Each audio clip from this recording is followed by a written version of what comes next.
Benki ya Selcom yawataka wananchi kuweka akiba ya fedha zitakazowasaidia kujikimu kimaisha. Marekani yabeba meli ya kivita kuelekea Mashariki ya Kati ya Iran. Na katika michezo na burudani, mashindano ya Interclass kitivo cha sheria yaendelea kutimua vumbi kwa hatua ya nusu fainali. Ni matumaini yangu hujambo mtazamaji wa UoI Digital popote pale unapotufuatilia. Unaweza kutufuatilia kupitia YouTube ya UoI Digital, X zamani Twitter, Instagram. Jina langu Hamidu Abdallah. Meneja wa benki ya Selcom tawi la Iringa amewataka wananchi mkoani humo kuwa na utaratibu wa kujiwekea akiba ya fedha ili ziweze kuwasaidia katika shughuli za kimaisha. Mwanahabari wetu Consolata Louta ana undani wa taarifa hiyo. Akizungumza na mwandishi wa habari wa UoI Digital ofisini kwake, amesema uwepo wa akiba una umuhimu mkubwa kwa kila mtu, kwani husaidia kujikimu kimaisha kupitia mitandao na benki za kifedha. Kufanya kutimiza malengo yako, kwa sababu unaweza kuwa na malengo lakini ili malengo yako yafanikiwe unatakiwa kuwa na kiasi fulani cha pesa.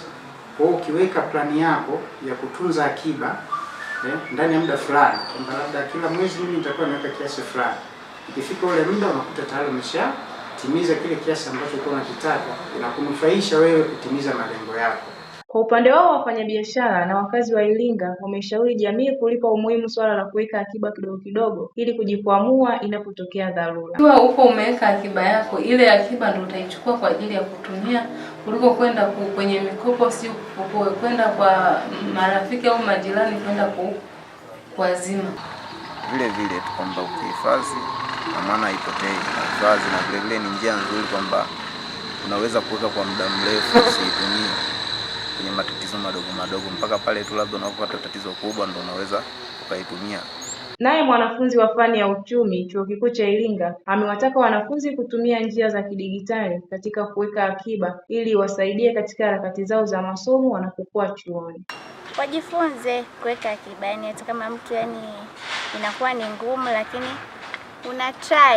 unaanza kidogo kidogo hivyo. Labda umepata bumu, unajitengea kiasi fulani kwamba hiki kiasi ni unaweka akiba, unaiweka kama ni emergency. Vyema kuweka akiba, kwani itakusaidia katika mambo mbalimbali kwa nyakati tofauti. Nikiripoti kutoka hapa Iringa, ni mimi Consolata Louta wa UoI Digital. Mganga mfawidhi wa zahanati ya Tumaini mkoani Iringa ameeleza njia za kujikinga dhidi ya maambukizi ya saratani ya shingo ya kizazi. Mwanahabari wetu Kanisia Bernard anatusimulia zaidi. Akizungumza na UoI Digital, mganga mfawidhi wa zahanati hiyo amesema saratani inasababishwa na virusi vitokanavyo na kujamiana, udhaifu wa kinga ya mwili pamoja na uvutaji wa sigara kwa wanawake, na kueleza dalili na athari mbalimbali za mtu ambaye tayari ameshapata ugonjwa huo. Saratani hii inasababishwa zaidi na maambukizi ya virusi vinaitwa human papilloma virus, ambavyo ni aina ya virusi ambavyo ni hatari sana, vinavyosababishwa na njia kwa mfano kama kujamiana, kuwa na wapenzi wengi, kinga ya mwili inapokuwa dhaifu, wale wanaovuta sigara, pamoja na kutokufanya uchunguzi wa mara kwa mara wa saratani hiyo. Dalili ambazo zinaweza kuonekana kwa mwanamke ambaye amepata saratani ya shingo ya kizazi ni kama vile kutokwa na damu isiyokuwa ya kawaida kwenye sehemu zake za uke, lakini pia kutokwa na damu baada ya kujamiana, lakini pia maambukizi yanaweza kutokea wakati wa kujamiana. Baada ya kujamiana anaweza kupata hayo maambukizi, kwa anaweza kuongeza dalili kama kutoka pia na uchafu kwenye uke, ambao uchafu huo unakuwa na harufu kali, lakini pia na maumivu ya tumbo upande wa chini. Aidha, waziri wa afya na mazingira Chuo Kikuu cha Iringa amesema wachukua hatua mbalimbali ikiwemo kutoa elimu na semina ya namna ya kujikinga na maambukizi ya ugonjwa huo. Tumechukua hatua mbalimbali kuhakikisha kwamba wanafunzi au watoto wa kike kwenye chuo chetu wanakuwa salama na magonjwa kama vile saratani ya shingo ya kizazi na magonjwa mengine ambayo yanakumba hasa wanawake. Na moja ya hatua ambazo tumezichukua ni utoaji wa elimu na ushauri na saa. Tuna ofisi ya matron ambayo ipo responsible kabisa kwa ajili ya utoaji ushauri hasa kwa watoto wa kike na wanawake kwa ujumla ambao wapo kwenye taasisi yetu. Kwa upande wao, wanafunzi wa chuo hicho wameeleza athari za ugonjwa huo na wameshauri wanawake wote kufanya vipimo mara kwa mara na kupata chanjo ya saratani ya shingo ya uzazi. Saratani ya kizazi huwa ina athari zake. Huwa unatoka damu ukiwa hasa unashiriki damu ambayo sio ya kawaida, ukiwa unashiriki katika tendo la ndoa au ukiwa katika hedhi. Kwa leo ningependa kuwashauri mabinti wenzangu kujitokeza kwa wingi kwenda kupata chanjo ya uzazi ili kuangalia saratani ya uzazi, kujiepusha nayo pia, kwa sababu chanjo hiyo ni bure, matibabu yake pia ni bure. Pia kuna magonjwa mbalimbali ya kizazi yanayowakumba wanawake, hivyo wanawake hawana budi kwenda kucheki afya zao. Nikiripoti kutoka katika Chuo Kikuu cha Iringa, ni mimi mwandishi wako Kanisia Bernard wa UoI Digital. Taarifa yake Kanisia ndio inatukamilishia habari za kitaifa. Tupate mapumziko mafupi, tukirejea ni Grace Matiku na habari za kimataifa.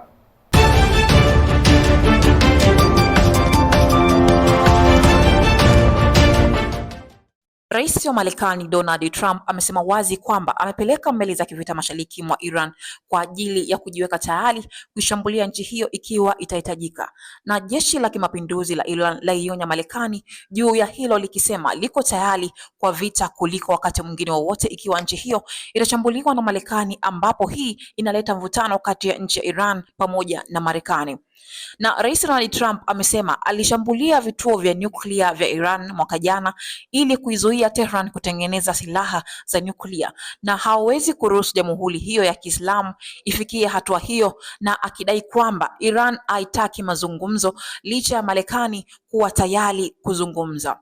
Na siku ya jana mamlaka ya nchi ya Iran ilitangaza idadi ya watu waliouawa kufuatia maandamano ya kupinga serikali kutokana na hali ngumu ya kiuchumi, kwamba imefikia watu takriban 3117 wakiwemo maafisa wa vikosi vya usalama, ikiwa mojawapo ya manowari zilizogonga vichwa vya habari katika wiki hii hivi karibuni. Ni manowari aina ya meli hiyo ya kubeba ndege za kivita aina ya USS Abraham Lincoln, ikisindikizwa na msafara wa meli kadhaa. Meli hiyo toleo la mwishoni mwa mwaka 2002 ilitumwa kwenye ghuba ya Ujerumani na bahari ya Oman mara kadhaa. Ilitumwa kwenye eneo hilo kwa misheni za upelelezi, wakati huo operation iliyozinduliwa hivi karibuni. Na hata hivyo mpaka sasa hakuna kauli rasmi kutoka Wizara ya Marekani ya kuthibitisha kupelekwa kwa manowari hiyo kati ya mashariki mwa Iran.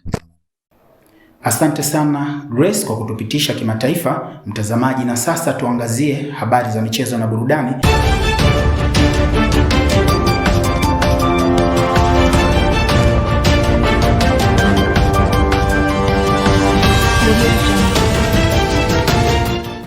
Mchezo wa ligi ya Fabek uliozikutanisha timu ya Diploma 1 dhidi ya Bam FC.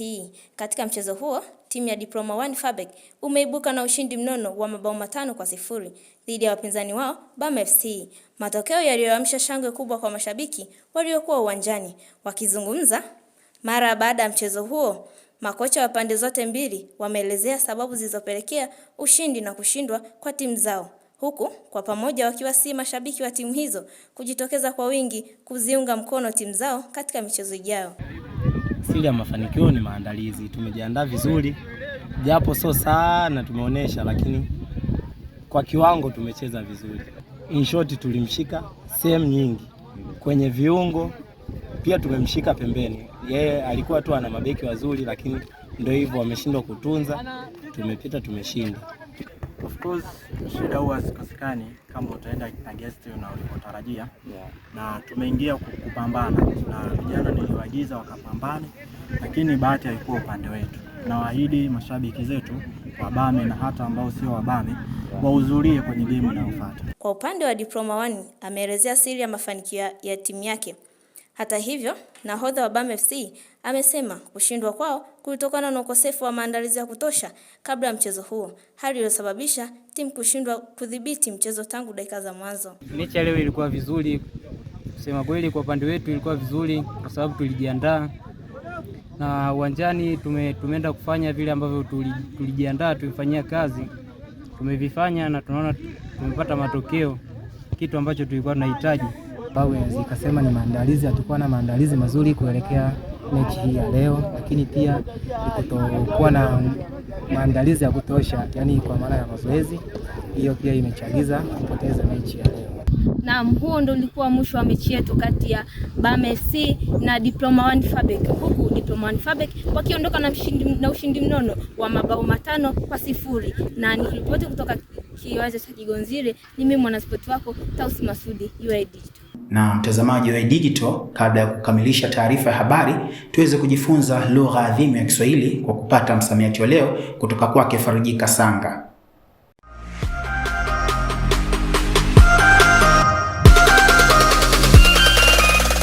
Mtazamaji wa UoI Digital, karibu katika kipengele chetu pendwa cha msamiati wa leo kinachokujia kila siku ya wiki kuanzia Jumatatu mpaka Ijumaa. Na leo tumekuandalia msamiati wa neno kidotia.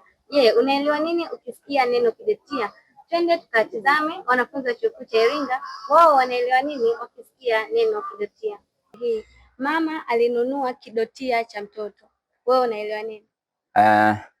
Kwangu mimi, kutokana na uelewa wangu ninavyoelewa, kidotia ni kama mama alinunua nguo kwa ajili ya mtoto wake, yani kumstiri. Exactly. Kwa hiyo neno kidotia limesimama kama nguo. Nguo. Yes, usani kanga nini? Yeah. Mama alinunua kidotia cha mtoto. Wewe umeelewa nini? Nilichoelewa hapo, mama alienda kununua hicho kidotia cha mtoto. Wewe kwenye sentensi neno kidotia umeelewa nini? Kidotia ni kama nguo ya mtoto. Nguo ya mtoto. Naam, mtazamaji, na hiyo ndio maana halisi ya msamiati wa neno kidotia. Kidotia ni vazi la mtoto mchanga linalovaliwa kichwani. Nami ni kuachi na sentensi isemayo kidotia cha mtoto ni kizuri. Langu jina ni Farijika Sanga, UoI Digital, tuhabarika kidigitali. Asante sana Farijika kwa kutufundisha na kutupa maana ya msamiati wa leo. Na hiyo ndio maana halisi ya msamiati wa neno kidotia. Nami ni kuacha na sentensi isemayo Bi Aisha alinunua kidotia cha mtoto. Mtazamaji, na huu ndio mwisho wa taarifa ya habari kwa siku ya leo. Kwa niaba ya wote waliokamilisha matangazo haya, tukushukuru tokea ulipokuwa nasi mwanzo mpaka sasa tunatamatisha taarifa hii. Jina langu Hamidu Abdallah. Bye bye.